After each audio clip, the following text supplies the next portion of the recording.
tele-echo section. Welcome to today's tele-echo session. This is the third session of the year, and to facilitate, my name is Victoria Manzi from the Lusaka Provincial Health Office, and today we are discussing overview and priorities of pediatric HIV program in Zambia for 2024. And to take us through that discussion, we have today in the hub our very own Dr. Chimika Piri from the Ministry of Health. Dr. Chimika Piri is currently coordinating pediatric HIV and ART at MOH, and Dr. Chimika is also a pediatrician. Just before we start our session, a few reminders for echo. Please mute your mic if you are not the one who's on the floor. And if you would like to raise your hand to speak, please raise your hand. And if possible, let us try to avoid interrupting the sessions. Tele-echo sessions are held every Monday for HIV and TB. And you can use the points that you raised from attending this session to renew your license, so you can get CPD points. So thank you so much for everyone who has logged in. And at this point, I would like to invite Dr. Chimika to take us through our echo session for today. Dr. Chimika, over to you. Thank you, Dr. Manzi, and good afternoon, network.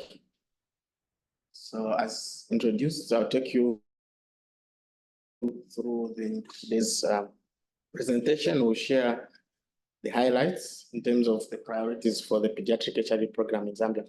So just a reminder, I know many of you may already be aware that the goal of the HIV program in Zambia, based on the National Health Strategic Plan 2022-2026, is to reduce the HIV incidence in the general population from the 2021, where we stood at 28,000 to about 15,000 by end of 2026. So basically, next, what we are going to focus on during our presentation, we'll look at the units 95-95, which will be broken down in terms of case find, ART linkage, as well as zero into the key priority areas for the year 2024 under the HIV program, pediatric program. Next. So the information that we're going to share, especially much of the data in terms of the performance seal, those are the sources, quote Zambia reports, as well as the DHIS2. May have some data from DISA, especially on the viral load and DISA and EID. And then the age of interest, as just to remind the team that our focus is for children aged 0 to 14 years. Next.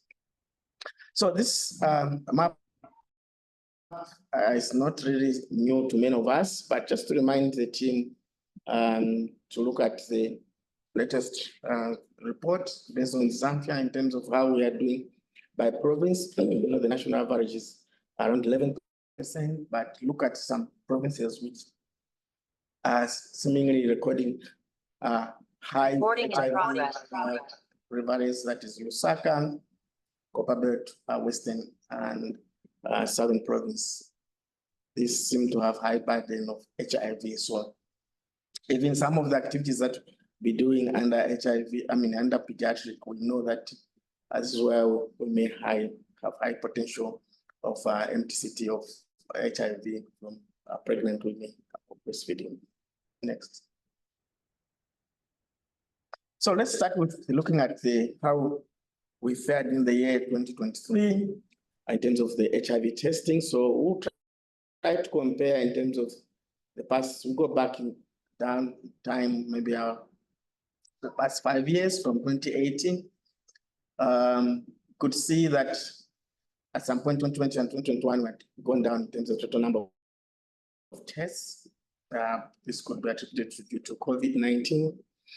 And then we went up in 2022, however, 2023, we went down. So generally, we've been reducing. You know that at some point we're using the HIV screening tool, but we suspended it. But even then, we still see a reduction in the total number of tests that we are conducting. Next. Okay, so in terms of the early infant diagnosis, you know that in terms of pediatric HIV, we cannot detach ourselves from the interventions and the efforts that the PMTCT program is doing. So we try to tell a story in terms of how the EMTCT or PMTCT program is doing. So our focus mainly will be on the early infant diagnosis. Okay, so the slide that we are sharing is just summarizes in terms of how various services actually fared the year 2023. So I'm sure you can look closer at your province. So these bars are a summary of 3 activities. So the first blue bar depicts the total number of HIV-exposed infants that were recorded under the period under review. And then out of these, how many of these were actually started on ARV prophylaxis at 6 weeks? And then out of those, the exposed infants, how many of them had an EID done by 6 weeks or at 6 weeks? This one just summarized at 6 weeks. So you can see what we expected was that the blue bar should almost look similar to the other 2 bars, but you can see that across all the 10 provinces except Western Province, we haven't done very well or didn't do very well in terms of testing for NATs at 6 weeks for all the exposed infants. So I'm sure you can look at your provinces and reflect in terms of what is happening on the ground. All of us are contributing to this picture in terms of what is obtaining. Next. So this one is a similar one, but we sort of added a 4th bar. I'm not good at colors at all, that's yellow or amber. So that bar now is sort of includes tests that were done that are both at birth and 6 weeks. So you could see that the numbers went up. That just shows that most of the provinces are relatively doing well in terms of birth EID, doing the NAT at birth. Okay, but even then, when you compare with the ARV prophylaxis and the ARV prophylaxis, we started at 6 weeks, okay? So I think what is more, the analysis that I shared earlier on, it's more important in terms of tracking the events that we are interested in happening by 6 weeks, because that's a very crucial indicator in terms of starting ARV prophylaxis as well as doing the NAT then. But we just wanted to show that birth test is actually happening, and most of the, I think across all the provinces, there's evidence that we are doing NAT at birth in the exposed infants. Next. So this just gives a summary in terms of the tests that were done by 6 weeks in terms of early infant diagnosis. So by 6 weeks, what I mean is that this is a summation of both tests that were done at birth as well as at 6 weeks. And then out of those tests, we could see how many are tested NAT positive, and then the positivity rate at 6 weeks, according to the various provinces, so you can see. However, if you look at the trends, some provinces seem to be relatively having higher positivity rate compared to others. So you see Wapura province having about 2%. So these, by the way, these are numbers of children that we want them to be HIV free. So you can connect with the efforts that we have reflected in terms of interventions to prevent NTCT of HIV, vis-a-vis making sure that the exposed infants are put on ARV prophylaxis, but you could see how we are faring, and also early identification for those that are infected, so that we put them on treatment quickly, we save their lives. So generally, this is how data is showing at by various provinces in terms of the positivity. Next.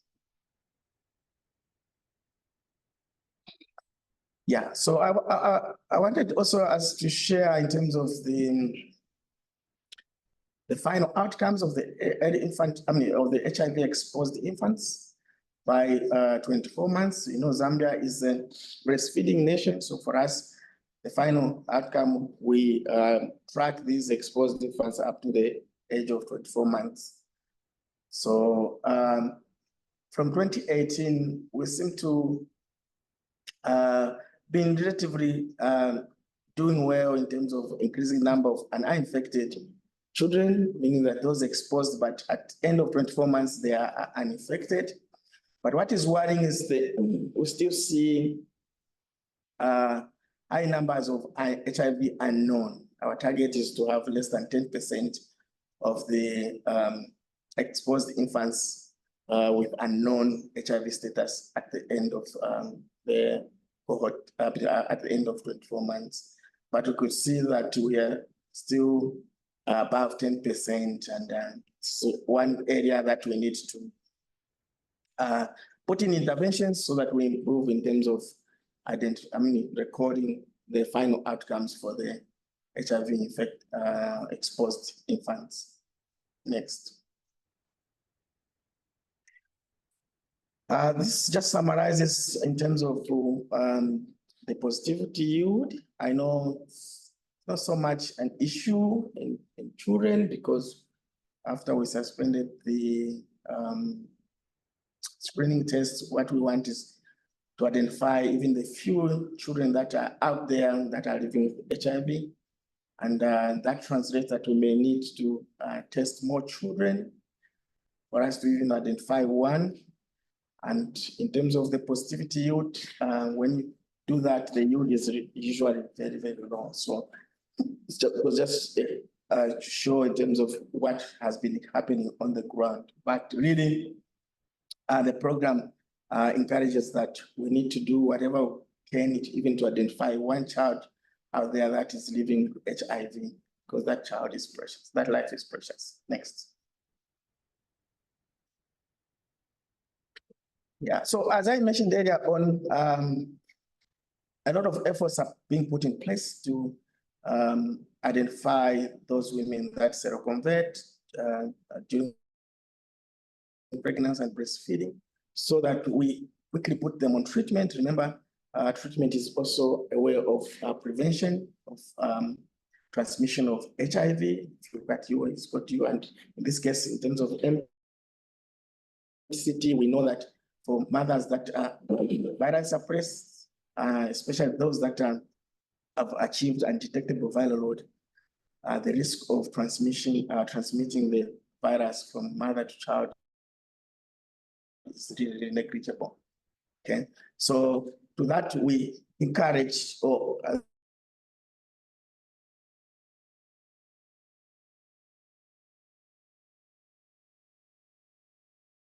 guideline negative test every 3 months. So I wanted to share in terms of how the provinces have been doing in the past 1 year. You see that we still have a long way to go. So you can see eligible mothers that were eligible for HIV testing. But if you look at your provinces, you can see that Lusaka has tried, but not to what we want to be. So no province has even achieved the 50%, okay? And it's really worrying because when you do the national average, it's also relatively low. So we still have a lot of work to do there to improve in terms of the retesting of pregnant and breastfeeding women. I'm sure at some point in the near future, we should be able to interrogate as to what could be contributing to this low retesting of eligible mothers for HIV. Next. So let's quickly look at, in terms of the records, in terms of the numbers of the pediatric new infections that we recorded in the past, in the year under review. Next.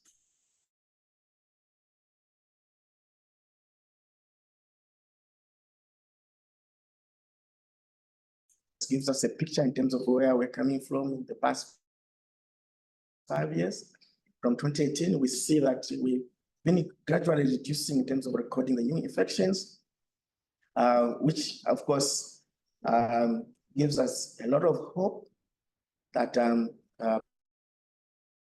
PMTCT is really working, because more than 95% of pediatric HIV infections due to mother-to-child transmission. So as we see that numbers are reducing gradually, we want them to go further. It's a reflection of the efforts that the PMTCT program is putting in, so it's really working. Yeah, but we're still recording quite significant numbers. So last year we are just under 4,000. Next.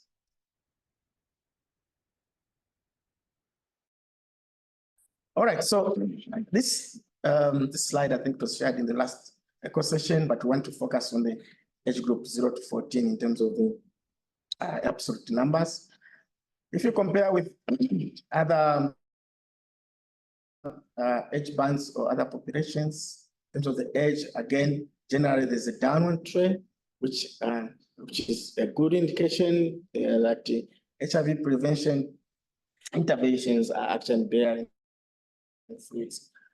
By 2023, we see that the total number of new infections from 0 to 14 years, that's the pediatric population, we contributed about 12.8% of the total.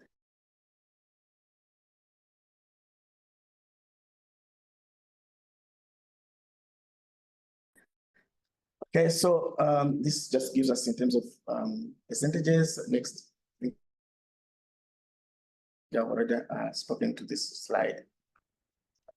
Okay, so on a yearly basis, the program, the PMTCT program does interrogate in terms of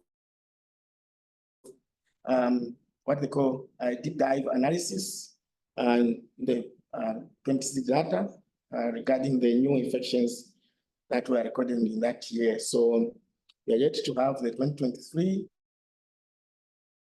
But what I wanted to share with the network countries, the 2022, the STABA analysis that was done, this actually summarizes in terms of the total number of the new infections that were recorded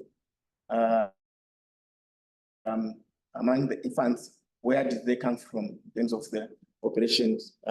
These are the pregnant and breastfeeding women, and also those that were seroconverted. So basically, this gives us an insight in terms of the incident infection, or sorry, the breakthrough infections, where the breakthrough infections are coming from. So we see that, let's go to the next. We see that the top 3 contributing contributors in terms of the breakthrough infections for the exposed infants were mainly due to the incident infections among the pregnant and breastfeeding women. You can see that for those that seroconverted during pregnancy and breastfeeding accounted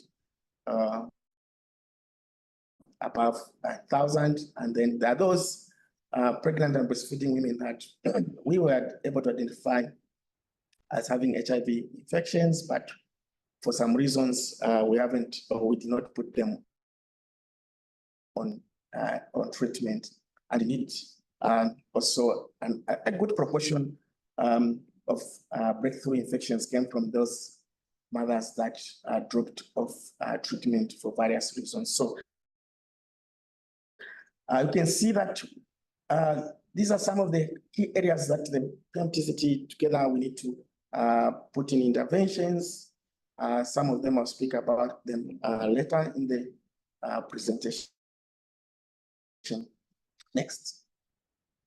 So let's quickly look at how we performed under HIV care and treatment and the pediatric HIV program.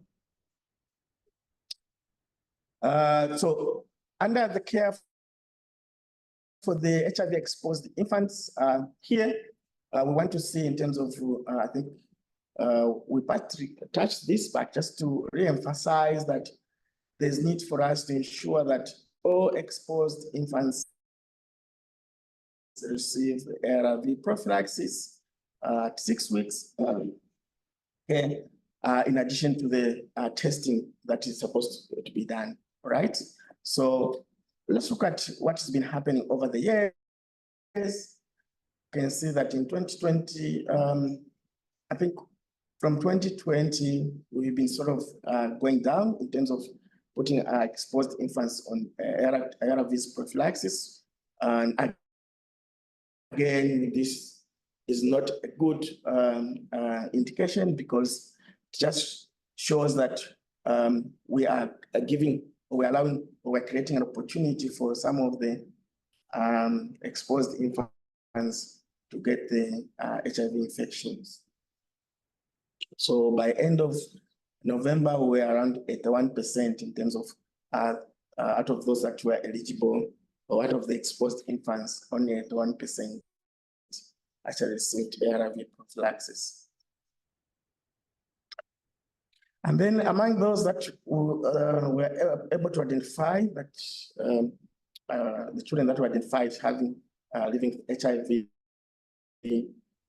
and compared to those that we managed to put on treatment, apparently when you look at the 2023 data, we had more that were put on treatment. There could be various reasons there. We had to interrogate, but that's the picture that we got in terms of analysis. Could be that there was a backlog, or indeed could be the data issue. But I think over the years, the picture has been similar, right? It may mean that probably in terms of recording for the positives, we may be missing some, and then they only show up in terms of under linkage to ART. Next. So this gives us a picture in terms of ART coverage. So we're comparing in terms of the estimated number of children that are living with HIV over the years against those that we've managed to put on ART. So you can see that the gap is still quite significant. By end of in 2023, we had estimated to have about 62,232 children living with HIV, and we only managed cumulatively to put children out of this, so about 40,635 on treatment. Next, which is about our 60, below 70%, I think. Yeah, next. So this just summarizes in terms of what compares in terms of the absolute figures, in terms of the treatment gap against those that we managed to put on ART out of the estimated number of children living with HIV. I know we may have issues in terms of the estimates for children living with HIV. I think this has been an ongoing discussion and concern. However, as it stands, based on the estimates that we used in 2023, this is the picture that we have. Next. All right. This is a summary of the trends in terms of percentages, in terms of the ART coverage. So from 2018, we've sort of been going up, but not at impressive rates. By end of 2022, we had achieved about 67% of ART coverage.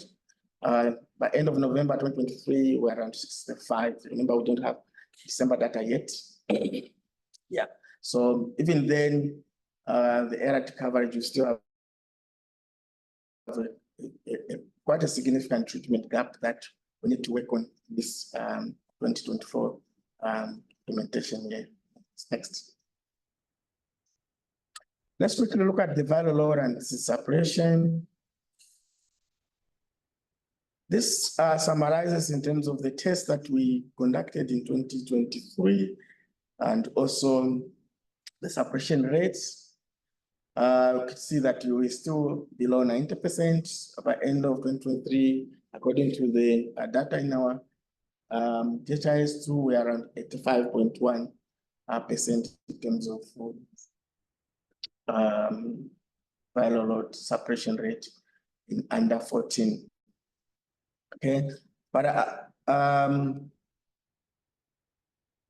must mention that I wish we were able to show by province, but I think at some point in the future, some meetings should be able to share that so that those provinces that are probably lagging behind could interrogate and see how best, right? But I'll share some of the interventions that the national program is proposing to address some of the contributing factors. Next.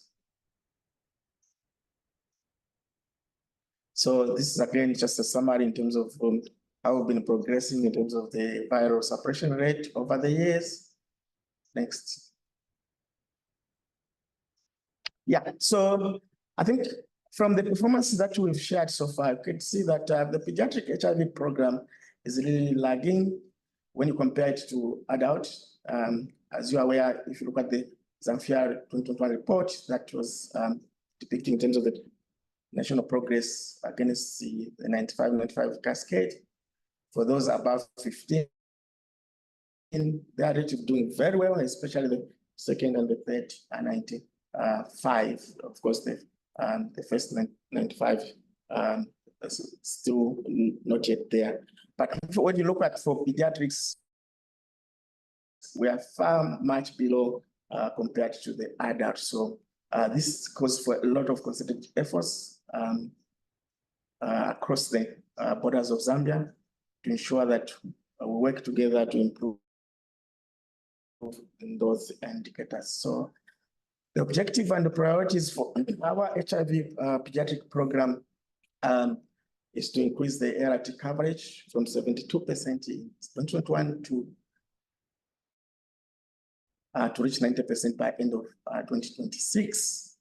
And then also remember that the pediatric HIV infection is mainly from MTCT, so want to reduce it from the baseline of 8% in 2022 to less than 5% by 2026. And this applies to every district. It's not just the national. So we may be able to reach at national level, but as long as there are some districts that are lagging behind, we cannot say that we've succeeded. So every facility, every district should aim to achieve, should take this goal or objective, as an institutional target, because that way we should be able to contribute and achieve the national target. Next. Okay, so it's not very exhaustive, but just wanted to highlight some of the identified gaps based on the analysis that we've shared so far. So you agree with me that the pediatric HIV program, we still see lower rates of case identification. This speaks to the first 95, and even the second 95 treatment coverage, and also third 95, we're still lagging. Okay, we still see that we're still recording high numbers of breakthrough infections in terms of mother-to-child transmission.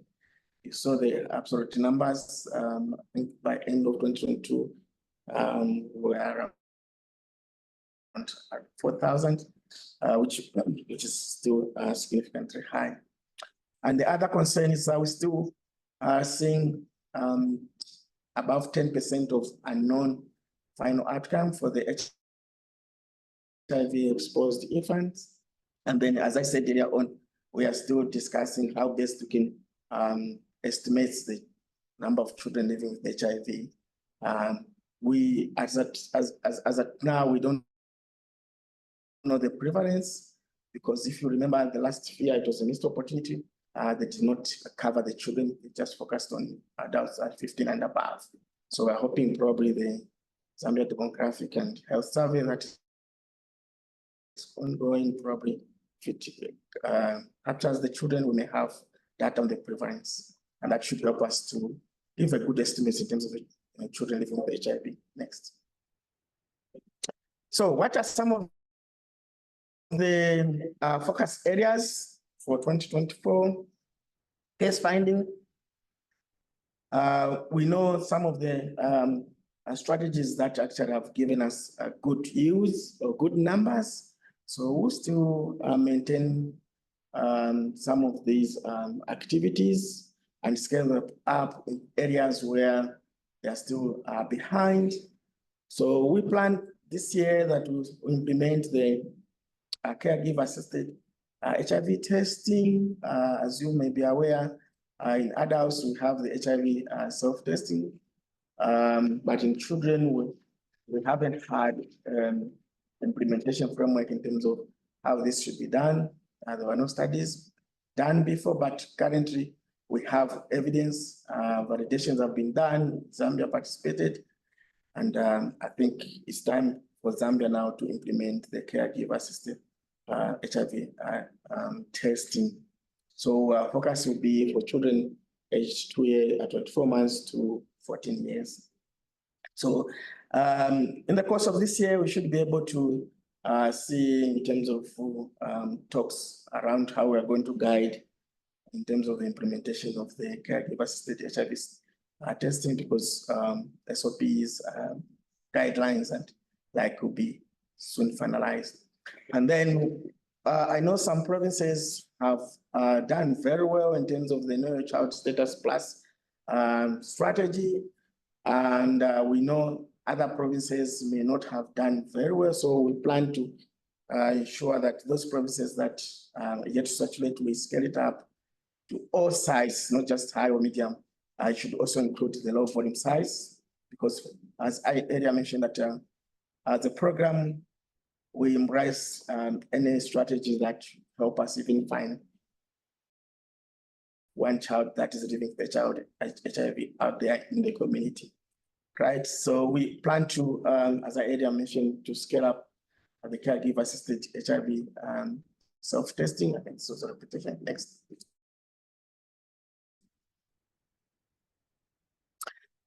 And then around treatment, viral load and viral coverage, and as well as the suppression. We were excited when we had pediatric DTG, and I think many of us have appreciated what difference that has made in terms of looking at where we're coming from at institutional level and how you've performed in terms of viral load suppression. However, we still saw that there was still some confusion. So the country has adopted the and the introduction of the use of the fixed dose combination for pediatrics. So this is a fixed dose combination of 3 drugs. There's abacavir, 3TC, as well as dolutegravir. So there's 60 milligrams, 30 milligrams, and then 5 milligrams of. We are expecting in the course of this year to receive the commodity.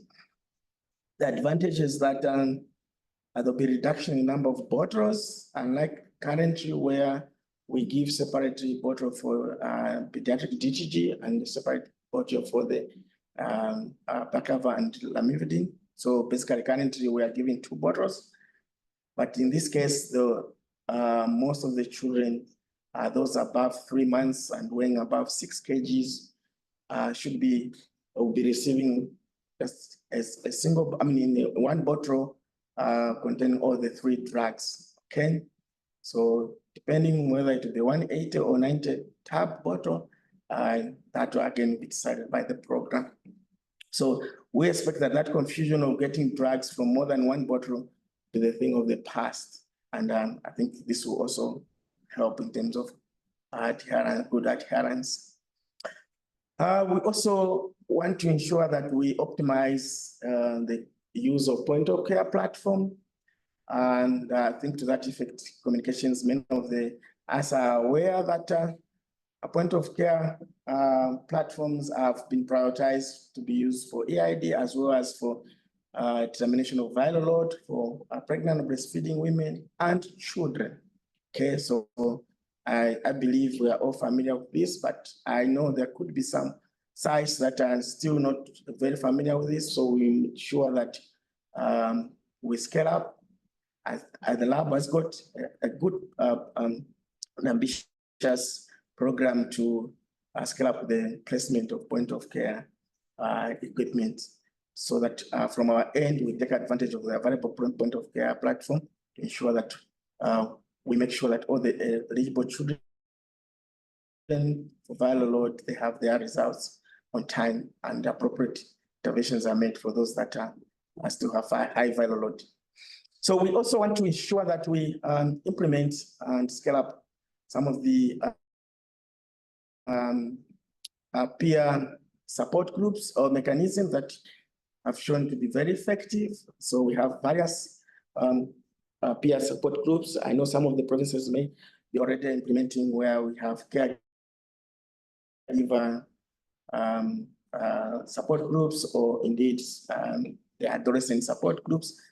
They have this and the like, and also the mental mothers, because the evidence has shown that they actually improve not only retention of children in care, but also in terms of viral load suppression rate. Mentorship programs, this is an ongoing, however, we have a strengthened mentorship program from national level to work with the colleagues that are in the northern region. As you are aware that the northern region now have also the mentorship program. I mean, they've recruited mentors, so we'll, the national level work with them to ensure that we improve in terms of the pediatric HIV program. And then we're excited that as a country, we're part of the Global Alliance campaign to end HIV, to end AIDS in children by 2030. So we are going to ensure that we implement the outlined activities. And this year, we have finalized the country action plan, and even the costing and everything is done. So I will speak to it in the subsequent slide in terms of just to bring everyone up to speed for those that may not be familiar with the Global Alliance to End AIDS in Children next. So as I said, that we have a finalized Global Alliance country action plan. It's just a front page, photo front page next. So what is it? What is this Global Alliance to End AIDS by 2030? So this is a follow-up initiative.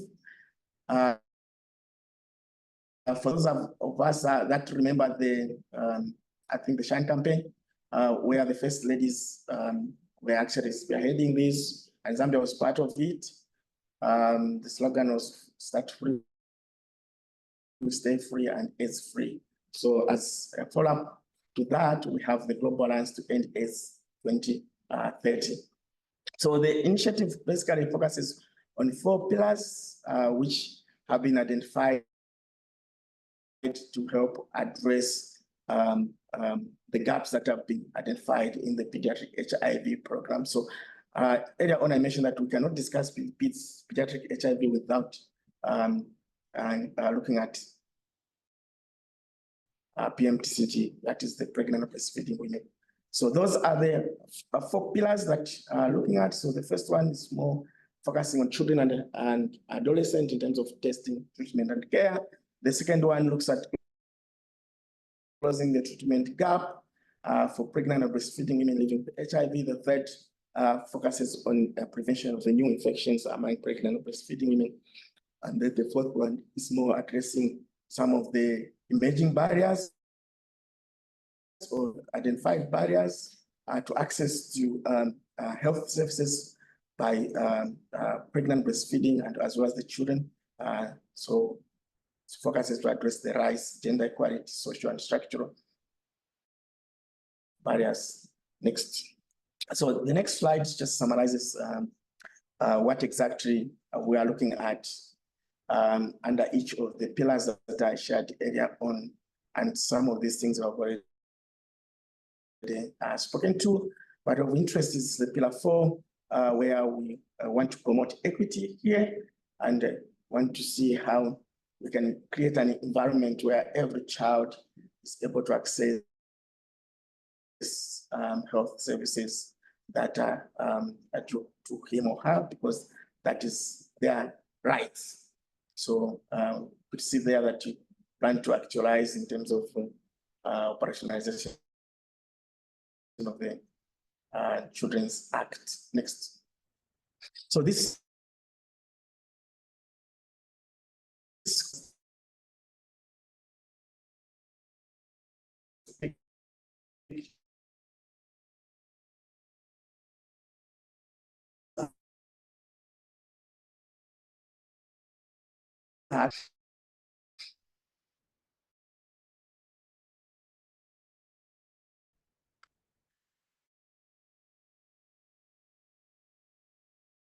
that imply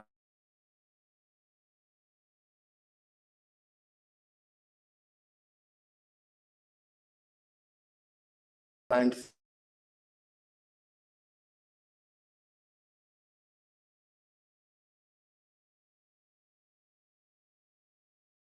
for sure that some of the barriers that we've identified in terms of access and the rate. Okay. So build resilient systems and interventions that will not shake the HIV program. Next. So in conclusion, I think this summarizes in terms of the focuses.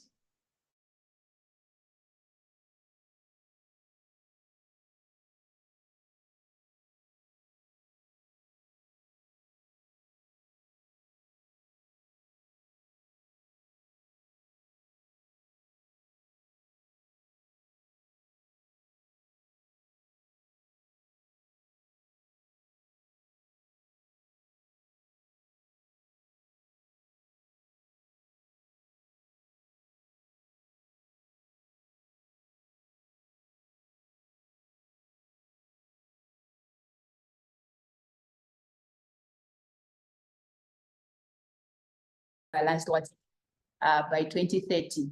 At this point, I think I'll invite questions, comments from the network. As you are presenting, Dr. Chimika, a lot of thoughts were going on in my mind, and I was taking note of some of the issues that you brought out. It's interesting to see that as a program, we have done well in terms of trying to find strategies to find those missing children. The estimates are still telling us there are children out there, about 21,000 children that we still need to find. And the question that arises is, we've suspended the screening tool, we've done Know Your Child HIV Status Plus. Are we going to KYCHS plus now to find those children? And I think those are issues that are on the ground. We keep asking ourselves, where are these children that we need to find? And on the other hand, we have been implementing PMTCT. We have seen that there is a good uptake of ART prophylaxis. Are the children there? Those are some of the questions that we get asked. Are we testing enough children? I saw that our testing trend has really gone down, and I think it would be good as a program to see what really has led to that. Because with the suspension of the screening tool, we anticipated a lot of children being tested, but now we've seen that we are not testing as many children as we should. So Dr. Chimika, are we thinking KYCS plus? Oh, yeah, because we've done well in some of the provinces, and now we're asking ourselves, where do we need to find these children? Where are these children? Yeah, then I'll allow St. Francis to ask their question. Then you can respond. St. Francis, you can go ahead.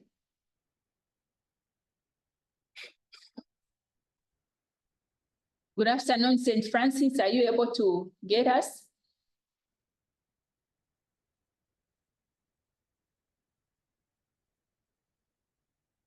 Okay, Dr. Chimika. Yes, so thank you, Dr. Manzi. Very important observation. I'm sure that's a question that many of colleagues on the network out there was equally asking that. Dr. Pili, we have done what we can. This KYCS plus we're talking about, checking our records, we have reached a saturation. Yes, if you remember what I mentioned in my presentation was that there are some provinces that I think they've done very well in terms of coverage for the Neo Child Status Plus. However, we still have some provinces where the implementation of KYC Plus was suboptimal, right? So as a national program, we look at the country as a whole. So yes, we may, it may appear as if we are encouraging provinces to do the same thing for those that have reached saturations. For those provinces, we encourage them to continue, maintain other modalities such as provider-initiated testing and the like. Yeah, because even in the same localities, we still see 1 or 2 children, other children newly identified coming symptomatic, meaning that they still have some children out there. But really, our focus will ensure that in those areas or provinces where there was suboptimal implementation of the KYCS plus, we scale it up to all levels of services. In terms of facilities, I know some provinces that focused on high volume, maybe a bit of medium, but we want to ensure that from the low volume up to the high volume size, they also implement the KYCS plus, in addition to other testing modalities that also still give us an opportunity to identify these children living with HIV, especially those that come through the facilities. So we're still encouraged to use the provider-initiated testing in all the entry points, wherever we have an opportunity where we meet the children. Yeah. So in terms of the estimates, yes, I think this is a well-known concern, but we're hoping we'll do better probably once we have and we know the prevalence of HIV in children at some point. For now, we are working with the estimates, and I know many of you may know what data elements that are important in inputting for us to have that figures. So for now, this is what we have, and we follow the estimates because it's scientifically actually evidence-based in terms of using science. So it's science-based. Thank you so much, Dr. Chimika, for that response. At this point, I've got 3 hands, and I'll allow the 3 hands.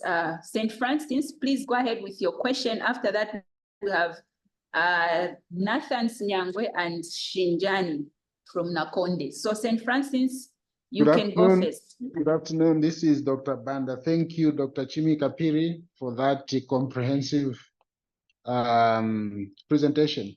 Just one comment out of interest. Number 4 on the concluding remarks, child code is actually called the Child Code Act.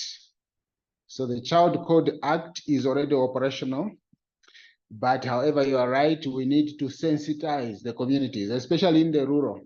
So there are a lot of loopholes which are affecting epidemic control in all the 95s actually, in terms of application to the children. So people are not aware. So we still have early marriages, teenage pregnancies.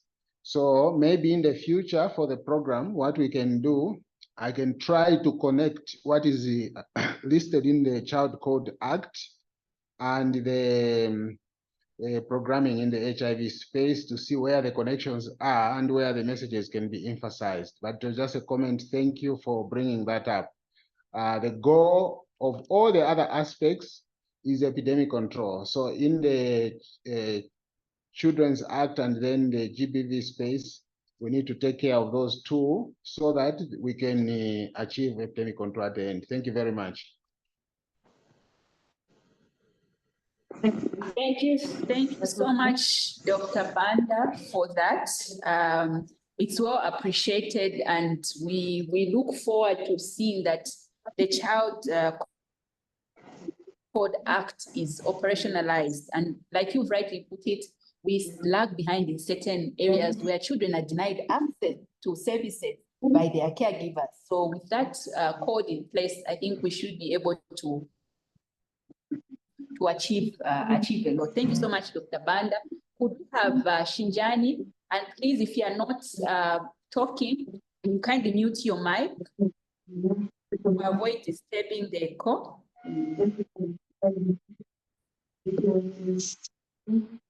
Shinjani, you can go ahead. Madam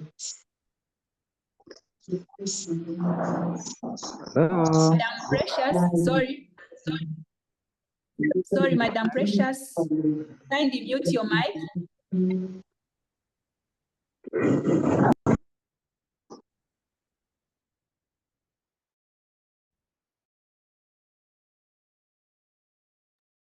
Okay, Shinjani, you can go ahead.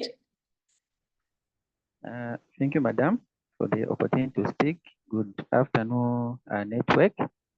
Dr. Chimika, my concern is on the side where you talked about ART initiation. This is the positive cases that we are having. I don't know what would the program would guide call, because it's showing that maybe we are not doing well in terms of the test and treat intervention. If I look at that picture, so it means that some clients are opting out once they are found with HIV. They are not starting there and there, and because of that, we can't really appreciate the uptake in terms of the newly diagnosed and being initiated on treatment. So I don't know if like some clients have opted out. I don't know if those clients can be cohorted in terms of data entry in DHIS2. If this client was, for example, if this client was tested in December, then they're initiated in January.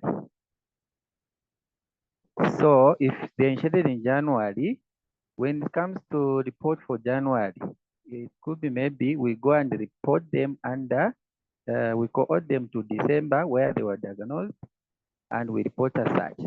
So that for January, we just report those that were newly diagnosed so that we can have a clear picture of what is happening in terms of HIV or ART uptake. So I don't know in DHIS2 how flexible it is for us to cohort those cases I submit.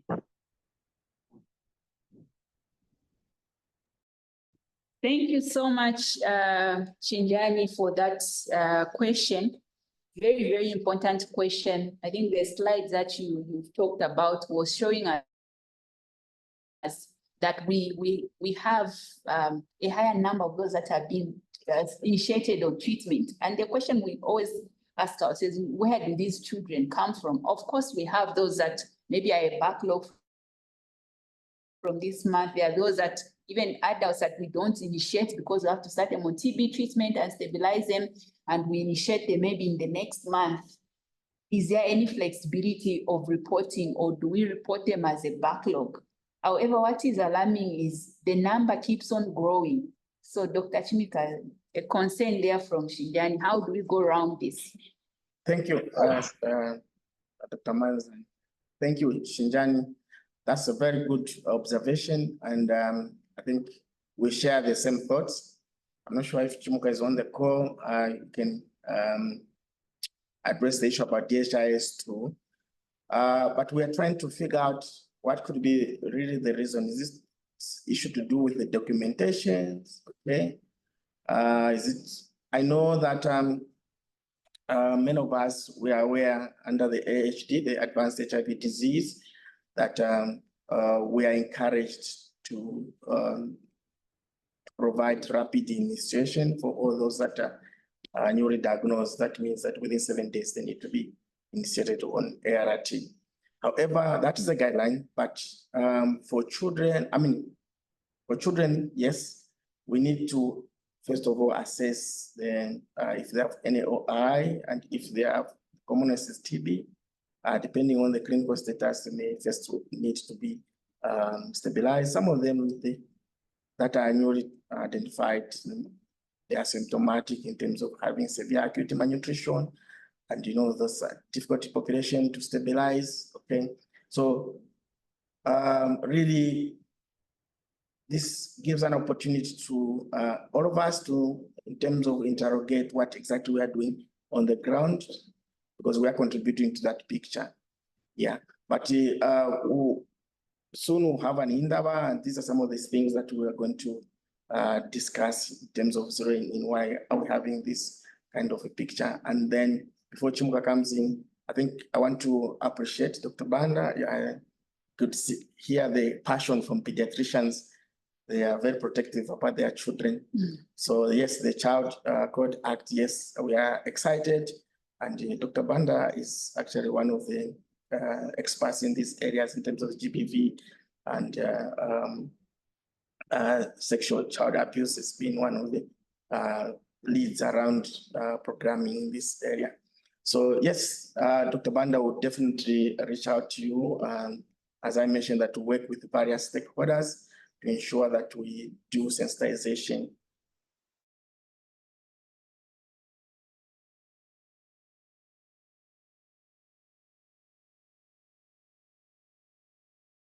Enforcing the child rights. Chimuka, I'm not sure if Chimuka is on the call. No, I'm here, Doc. Chimuka, are you on the call? Yes, Chimuka. Yes, Doc, I'm on the call. I just wanted Yes, Chimuka, you so, can Dr. go ahead. Manda, I missed the point where I just missed the question. What I just heard was to do with the HIV, the DHIS numbers. I just wanted the credit of the question. Yes, so the question is, when we are reporting the new positives, sometimes we have those children who maybe were diagnosed in December, but were not initiated in December and have to be initiated in January. So in terms of reporting, is there a possibility of reporting them under December in DHIS 2? Okay. Is there guidance, and how do we ensure that we are not over-reporting the numbers for this month compared to the ones that we tested positive, because we have a backlog from last month? So I think, Doc, that's which comes with paper. So in the current form, for as long as we use paper, I think that's the only way we would be able to measure that data in a crude manner. But I think that's why now there's the talking of ensuring that our HTS is into smart care, because once the data is in an electronic system, I would be able to go, for example, in the month of December and identify all of the children who tested positive, for example, in December, and track them even for 2-3 months and see how many have been linked. So that's the proper and the true linkage we can have. So as things stand now, for as long as we continue using paper, it will be very tricky for us to have a true linkage. So we'll still be using the crude method. So the only solution we have, and the good part that we are discussing where we're dealing with people who are at the facility. So the only solution is for people to start using the HTS module in Smart Care, so that we'll be able to enter the data, because all the children have got the numbers, and if they are linked, we're able to do an analysis in terms of that. So my response is that for as long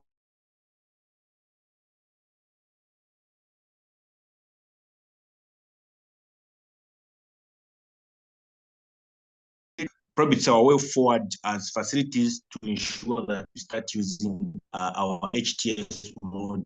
In that case, able now to produce a proper linkage. I submit, Chair. So much, Chimuka, for that response. There is a question in the chat asking what ART regimen for children when less than 25 kg is. I've seen there are some responses in the chat, but maybe Dr. Chimika, you can just add to that, and then we'll allow Peter Singogo to ask his question. Please, if you are not the one talking, kindly mute your mic. Dr. Chimika, what is the current ART regimen for children less than 25? Thank you. I'm not sure. But, so yeah, so the population, I mean, the weight is below 25 kgs, right? So as you may be aware, the program desires that children should be based ART regimen. So in terms of what exactly combination they are supposed to be, and the strength is based on the weight band. So we have a population that is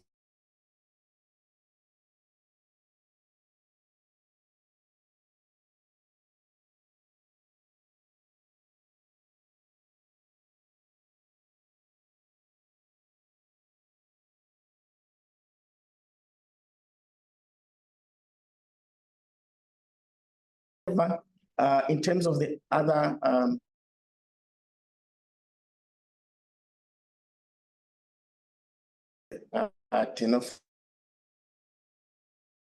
or the tough, okay? So because of the effect, I'm both tenofovir on the bone and also the renal. We've said that for children, our preferred first line for those that were was below 25 kgs, may not use tenofovir based. So instead, we use the ABC arthritis based.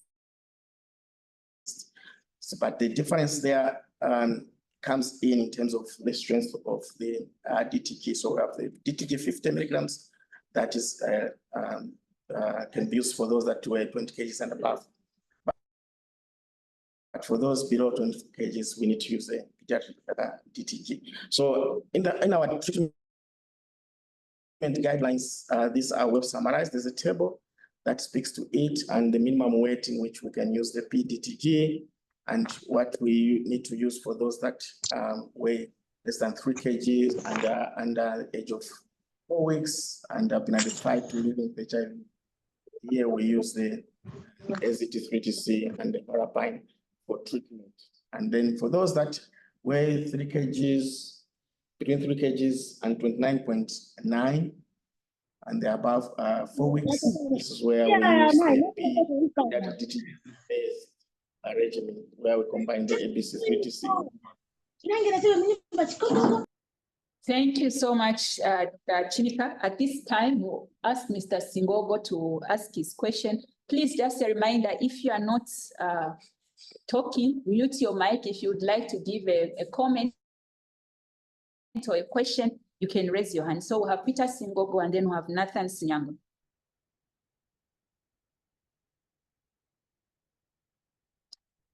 Mr. Peter Singogo, you can go ahead with your question and then we'll have Mr. Nathan Sinyango. Let me also recognize the presence of our panel of experts. I've seen Dr. Mwinde is on the call. I've also seen Dr. Kevin Zimba is also on the call. Please feel free to chip in where you can so that we can have a fruitful discussion. Mr. Singogo, you can go ahead. Thank you very much. Good afternoon, actually. This is Peter Singongo Clinic in Ndola. Good afternoon, network.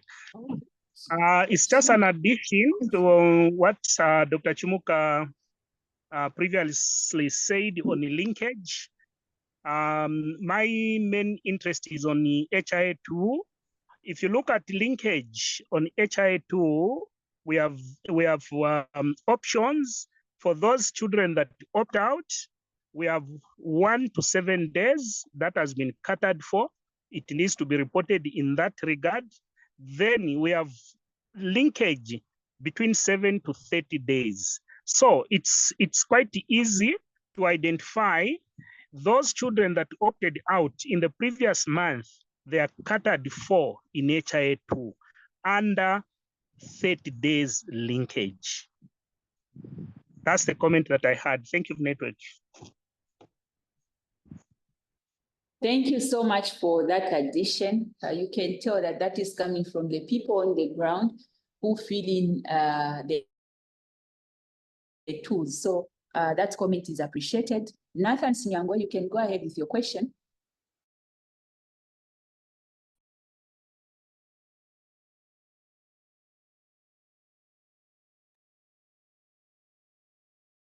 Nathan, you can go ahead with your question.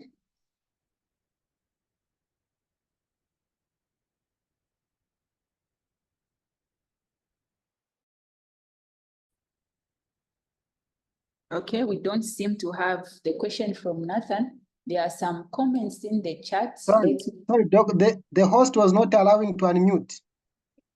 Okay, Nathan, you can go ahead. Okay, thank you very much. Thank you very much, Dr. Perry, for the good presentation.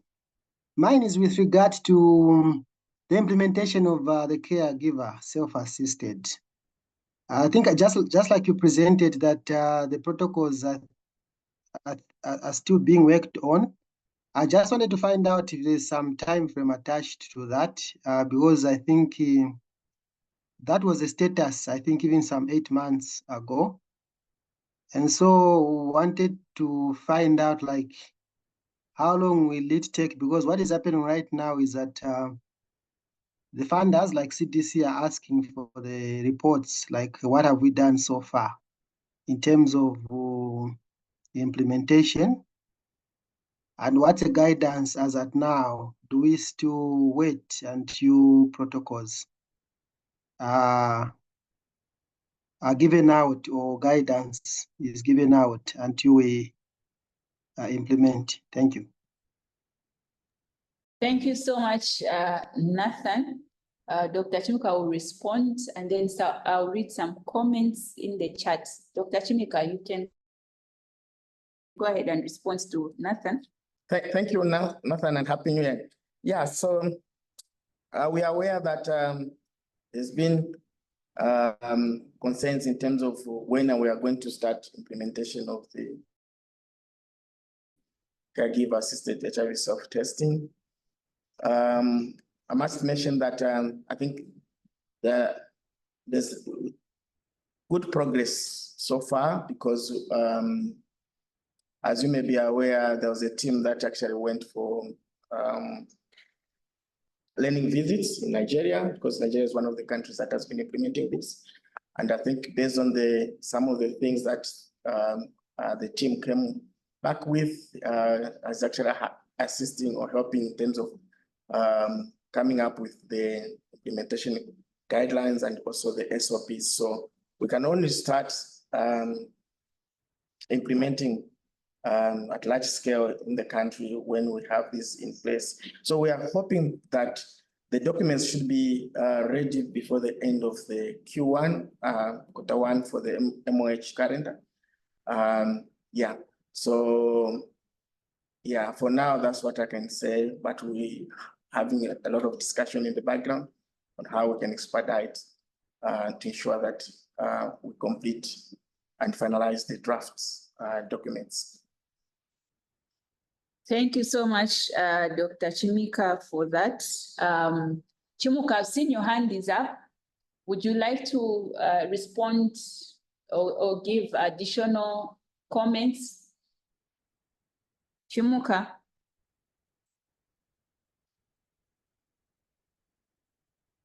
Chimuka, are you still there? Okay, as we are waiting for Chimuka, let me read some comments. Okay. Sorry, Doc, I was So we not have a being comment allowed from to. Chipego.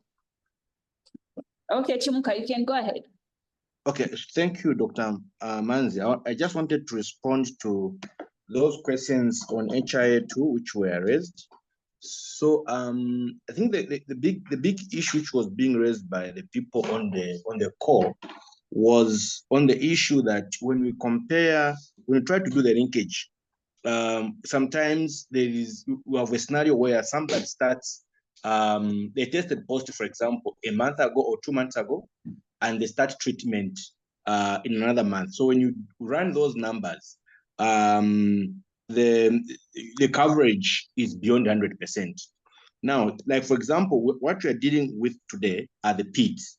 So my colleague, the data element he talked about, it talks about ART initiation, those who are initiated within 7 days, those initiated between 8 to 28 days, and those who are initiated post 28 days. Now, that element in itself just talks about everyone in total, as in the aggregated linkage to treatment, or how long people took before they were initiated. Yes, if I'm looking at the general population, that would be the quicker way to check in terms of linkage to treatment.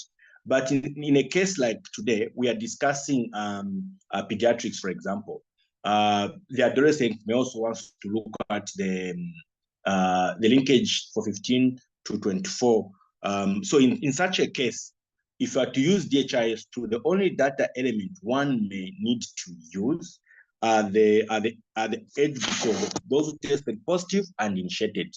So that's why we were saying for specific age groups, we are unable to do or to have a proper linkage, or what we use is a crude linkage. So hence the suggestion that we need, not actually for that suggestion of us starting using the HTS, it's not just the linkage. There are so many other data elements we want to deal with. For example, there are also people who are getting PrEP, for example, when they test HIV negative, for example, they're at a higher risk of HIV acquisition. We are talking of the neutral status, where we want our colleagues also to be linked to preventive measures. So in short, anything to do with paper, it's becoming difficult for us to be able to link to what services they could have also offered. So it's not just on the linkage to treatment, but there's also linkage to other preventative measures. I submit.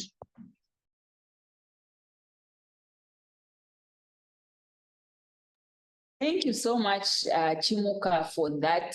Indeed, smart care is our way to go. It will also go a long way in ensuring that we're able to track those silent transfers, because some of those that are coming as TX news are silent transfers. So it's the only way we are able to identify those, especially if we're able to use biometrics, we'll be able to identify those who could have moved from one facility or the other. We also have children whose caregivers interrupt their treatment and move to another district, to another province as a TX new. So there's a lot of work around ensuring that what we are reporting is correct. Thank you very much. I've seen Dr. Chungu's hand. Is one of our panel of experts. Dr. Chungu, you can go ahead and give your comment. Okay, can you hear me? Yes, Hello? Dr. Chungu. All right, thank you, Dr. Manzi. Thank you, Dr. Piri. You know, the picture of us having like lower new infections is not unique to Zambia. It's a global thing. And even in other countries, most of the infections in children happening during the breastfeeding period. But then most of the countries also haven't reached the 95% target in children. So obviously there's something we can learn from each other. A lot of countries have introduced dolutegravir, and one thing that's very surprising, however, is the high rate of stigma. I was just looking at a paper that was saying in 37 countries, people think, women who are aged between 15 and 49 think that their children who are living with HIV should not go to school with children who are HIV negative, which just shows the high rates of stigma. And so there was a question in the chat saying, why don't we prosecute women who refuse to put their children on treatment? So we may do that, but will that lead to successful treatment outcomes, and it's going to further worsen stigma? So the question we need to ask ourselves is, why would that mother not agree to a child being on treatment, which is what we need to start focusing on. Also, in terms of the estimates, like Dr. Piri said, you know, it's and Chimuka is more well versed in this, but it's really looking at spectrum estimates. And so spectrum will look at a lot of assumptions that are provided by us, and this data is generated at facility level, and then it escalates, and then the Central Statistics Agency helps with this. But one gap that we have is that even these population-based surveys like Xanthia, unfortunately, children were left out. So that is a very big missed opportunity in terms of prevalence. And so you see that in most estimates, there's a very wide confidence interval for children. So Spectrum goes as far back as 1970 to look at what countries are submitting, what fertility rates are there, what mortality rates are there. So our mortality data also needs strengthening for us to be accurately estimating how many children are living with HIV, including just migration patterns. And then UNAIDS then puts this data together and helps us do this. However, the modeling has improved over time, and maybe Chimuka can speak to this, to a point where countries are even able to use the stacked bar method and actually, you know, even focus on what areas they need to work on. Like, for example, Zambia, we need to focus so much on PMTCT, because that's where most of our gaps are. But also, just to echo that, we need to improve cohort monitoring as well, because then that's going to help us get accurate numbers. Some of you may be aware that AHF wrote an open letter to UNAIDS to just say that there's been an underestimation, an overestimation of how many clients are in care. What that means is that we are actually doing worse than we think. So we are concerned that our numbers are not accurate estimates, but according to the open letter by HF, we actually say there's a bigger treatment gap out there. And in the absence of very accurate data, we have to work with the assumptions that we have in Spectrum. So at the end of the day, we have this treatment gap to optimize, ensure that their children are HIV negative. And we need to follow those cohorts together and ensure that our children are viral load suppressed. And it's a good thing we have dolutegravir very interested to see pre-DTG to post-DTG to see what increase. I know there's been data to show that improvement also. Thank you very much for this presentation. Thank you so much, Dr. Chumbe, for that. Dr. Chimuka, any reaction to that? No, I totally agree with the Chungu. And as much as there's a cry, I think it's not just Zambia. Many countries in the region are also having issues with the estimates. They feel that then the estimated numbers may be higher than the actual, but as Dr. Chungu mentioned, you know, the Spectrum output is actually scientifically based. So we work with what is available now. We know that there's some children out there that are living with HIV that are yet to be identified, but let's make sure that we optimize the available strategies that we need to use to identify these children. Yeah. Thank you so much, Dr. Chimika. And I think, Dr. Chungu, you did respond to one of the concerns that was raised in the chat by Chipego Munza, which is very good. There was a comment from Dr. Mwinde, Oscar from CDC, great presentation, Dr. Piri, and the discussion so far with the network. He would like to add that as we wait for the results from the Zambia Demographic Health Survey, to know the HIV prevalence for PIDs. There are efforts that can help the program to address the estimates issue. We need to strengthen the PMTCT data that is being reported, as it has been noted that there are discrepancies on the reports for numbers at service delivery points, that's from the facility where these numbers are generated into MOH or PEPFARS reports. And we need to strengthen data management at facility level, which will eventually lead to accurate data to be used for children living with HIV estimates. So we need to scale up the use of MCH module in smart care. So we've noted this, and it's appreciated because there are facilities that are using smart care while others are not. And I think one of the things on the ground is that when you look at smart care utilization in MCH, they'll use it for ART services, but not for the other services. And some of the reasons include not being able to pull reports for the other things that are done in MCH. So if you could have smart care being able to capture most of the things in MCH, then maybe we may see an increase in the uptake of smart care in MCH. So we do appreciate that comment. The question of the fixed dose ABC3TC DTG, Dr. Chimika, keeps coming in the chat. Please add your voice to that. When is it coming? Thank you, Kombwe. Yeah, so as I said earlier on, the procurement is already in the pipeline. I wish Davis would speak to this, but so I think we're expecting maybe by mid-year this year, we should have the commodity in country. Yeah, if everything goes according to plan. However, there are things that we need to do on our end to ensure that as we bring these commodities, the existing ABC3TC and standalone PDTG do not go to waste.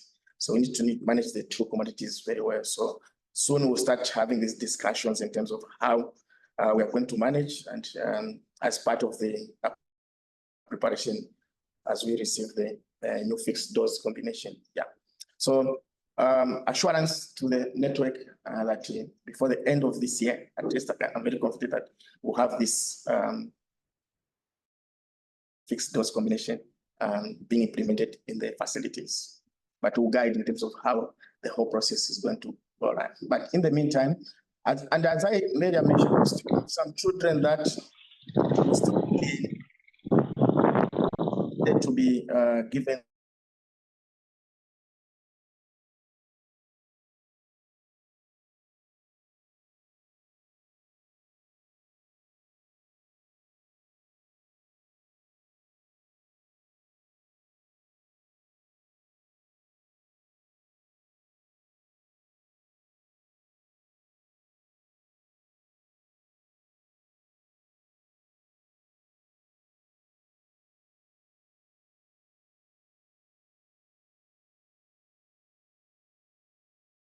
Geritography. Are there any gaps or any enough to ensure that the children are 96% or 95% virally suppressed? Maybe we could hear from the network on what is obtained viral suppression. And as we give that feedback, there is a question also on what are some of the ways we are using to curb the stigma that is in place. Dr. Chungu did bring out the issue of stigma. I had one caregiver who brought a child for ART and questioned me, can my nephew go to the same barbershop with my son who's HIV negative? So there's a lot that we need to do to educate our, but I would like to hear from the network, from Western Province Dr. Chipasha. Why is it that we are not able to achieve 95% viral suppression in our children, despite us optimizing ART? I've seen Dr. Pat comments on why we are not able to. I've seen Dr. Mwampaja as well from the northern region. What are some of the reasons why we are not able to achieve 95% viral suppression like we are seeing in adults? Are we able to get some feedback from the network?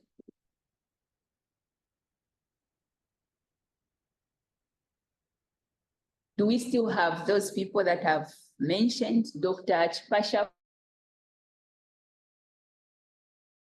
From then, I've seen Dr. Mwampaja is on the call as well. We could get some comments on what are some of the challenges in achieving 95% viral load suppression in the. Good afternoon, Dr. Manzi. Please, Chipasha. Dr. Chimika, firstly, thank you for the presentation. It was a good one. Achieving 95% suppression includes the related barriers where we have children that are in the care of different caregivers, not just the mothers. At any point, maybe the child parents would have to go for some activities, economic activities, and so they leave them in the care of other people, grandmothers, aunties, uncles, and these are people maybe that are not so conversant with how the child takes the drugs. Then we also have a category of children that are maybe vomiting when they take the drugs. And so that's suboptimal dosing, and then they end up flagging as high viral loads. So there are quite a number of challenges that we are seeing. And that's why there's need for constant check on the adherence, and also the community, the treatment support that we're getting through OVC and Sungani Wana programs comes in to help as the caseworkers go out there, meet the children, assess adherence, and are able to give feedback on how the parents are following the instructions that are given from the facility. So I think we're heading in the right direction, and we'll be able to talk about very good suppressions in the program very soon. Thank you. Thank you so much. I think Dr. Chipasha, you've spoken well,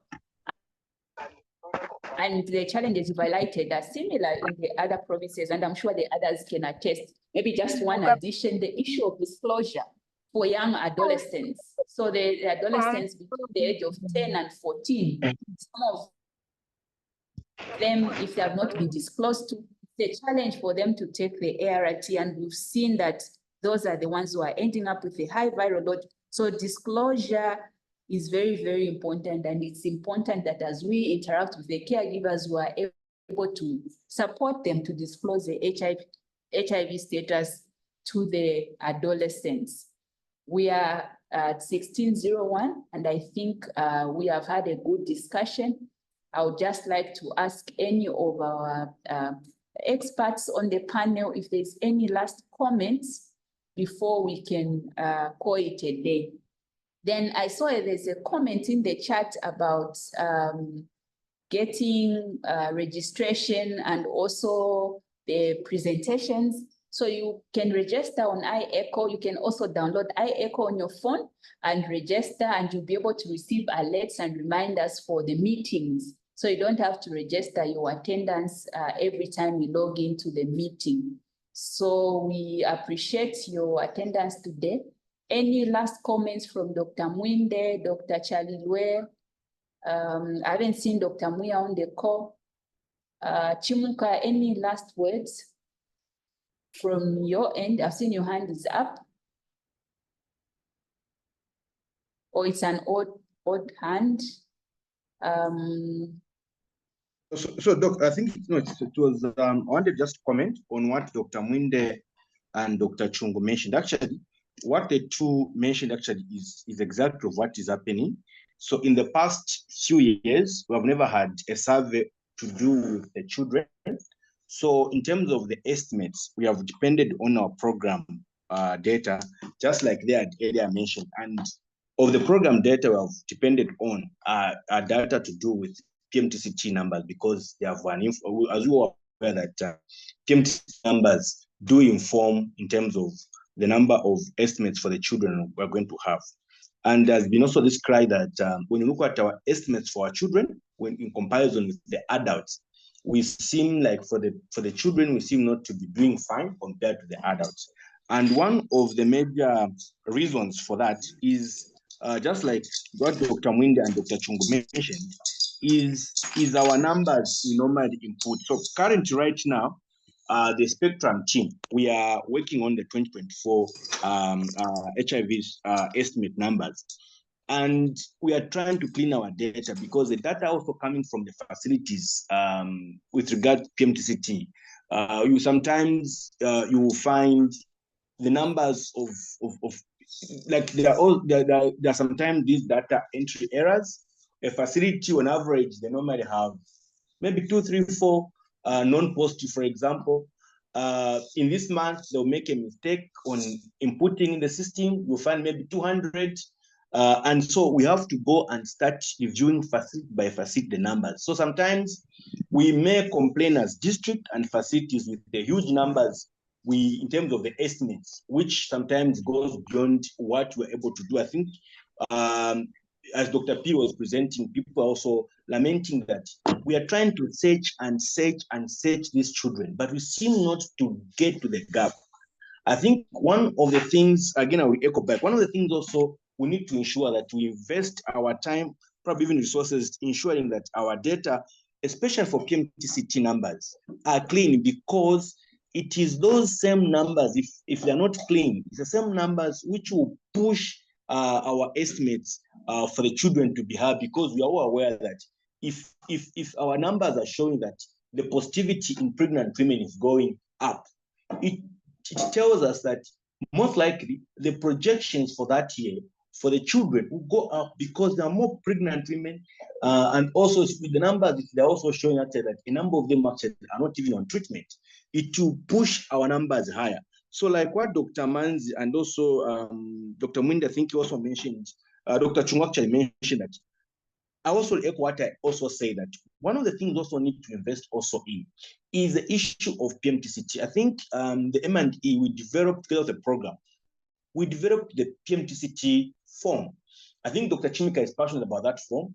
It was given out, and we do have a copy. But when you find people, we won't find people using that form to be able also to capture our data, so that we have got appropriate data which will be able to tell us what is on the ground. Because if we see for adults, much of the numbers for adults are in the electronic system, and we seem to appreciate the effort we're putting in and the results we are able to see. They seem to correlate.